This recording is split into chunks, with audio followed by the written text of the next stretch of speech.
You, John Fitzgerald Kennedy, do solemnly swear. I, John Fitzgerald Kennedy, do solemnly swear. That you will faithfully execute the office of President of the United States. That I will faithfully execute the office of President of the United States. And will, to the best of your ability. And will, to the best of my ability. Preserve, protect, and defend the Constitution of the United States. Preserve, protect, and defend the Constitution of the United States. So help you God. So help me God.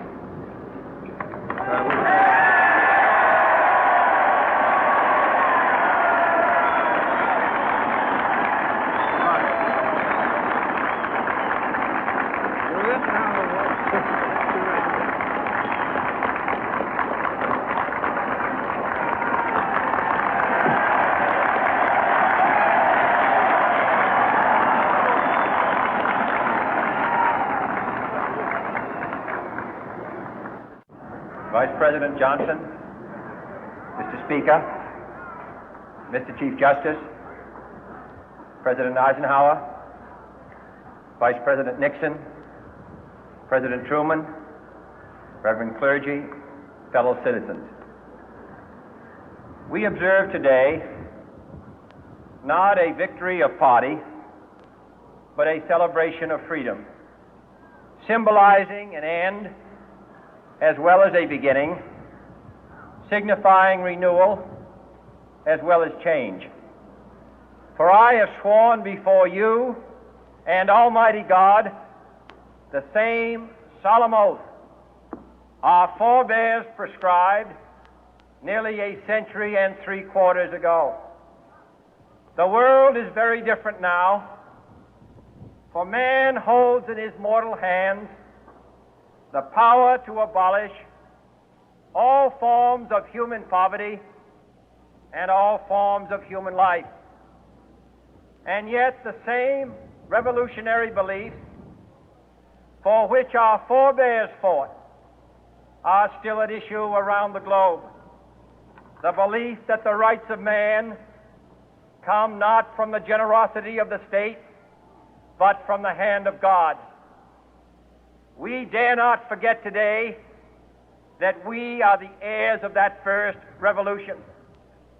Let the word go forth from this time and place to friend and foe alike that the torch has been passed to a new generation of Americans born in this century, tempered by war, disciplined by a hard and bitter peace, proud of our ancient heritage, and unwilling to witness or permit the slow undoing of those human rights to which this nation has always been committed and to which we are committed today at home and around the world.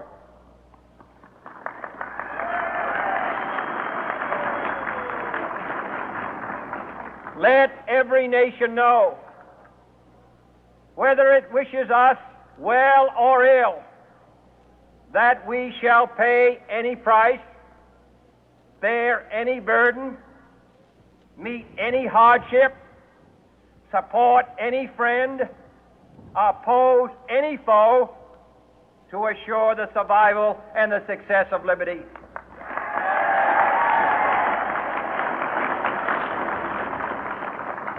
This much we pledge and more. To those old allies whose cultural and spiritual origins we share, we pledge the loyalty of faithful friends. United, there is little we cannot do in a host of cooperative ventures. Divided, there is little we can do, for we dare not meet a powerful challenge at odds and split asunder. To those new states whom we welcome to the ranks of the free, we pledge our word that one form of colonial control shall not have passed away, merely to be replaced by a far more iron tyranny. We shall not always expect to find them supporting our view, but we shall always hope to find them strongly supporting their own freedom, and to remember that in the past, those who foolishly sought power by riding the back of the tiger ended up inside.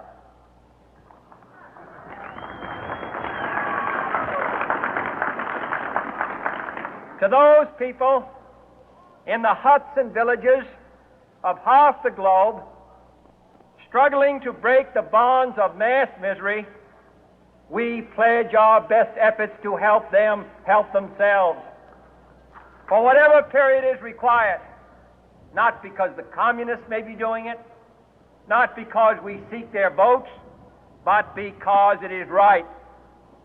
If a free society cannot help the many who are poor, it cannot save the few who are rich.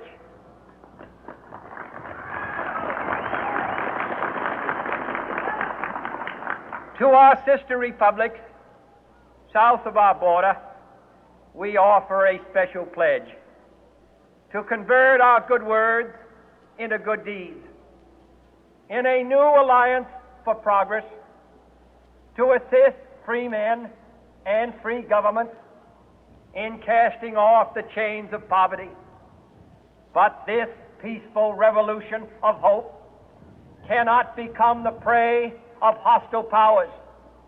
Let all our neighbors know that we shall join with them to oppose aggression or subversion anywhere in the Americas.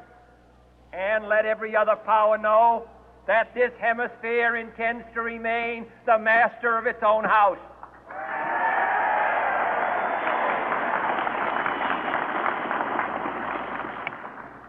To that World Assembly of Sovereign States, the United Nations, our last best hope, in an age where the instruments of war have far outpaced the instruments of peace, we renew our pledge of support to prevent it from becoming merely a forum for invective, to strengthen its shield of the new and the weak, and to enlarge the area in which its writ may run.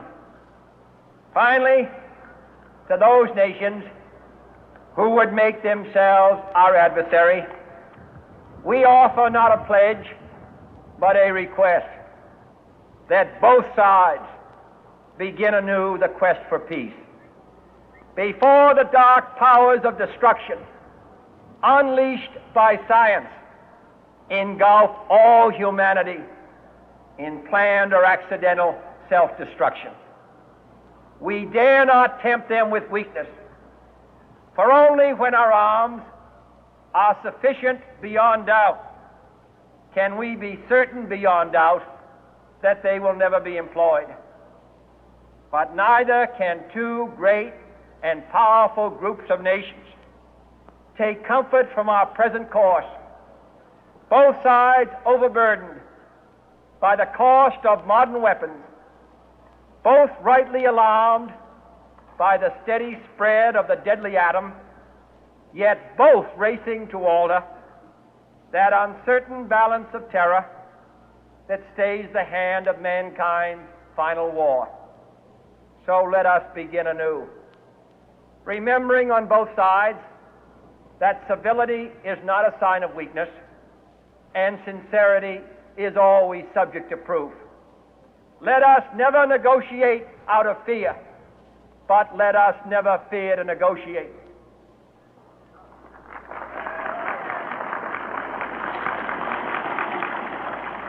Let both sides explore what problems unite us, instead of belaboring those problems which divide us. Let both sides, for the first time, formulate serious and precise proposals for the inspection and control of arms, and bring the absolute power to destroy other nations under the absolute control of all nations.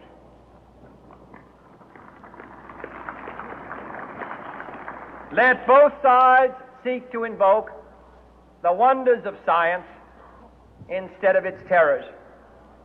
Together, let us explore the stars, conquer the deserts, eradicate disease,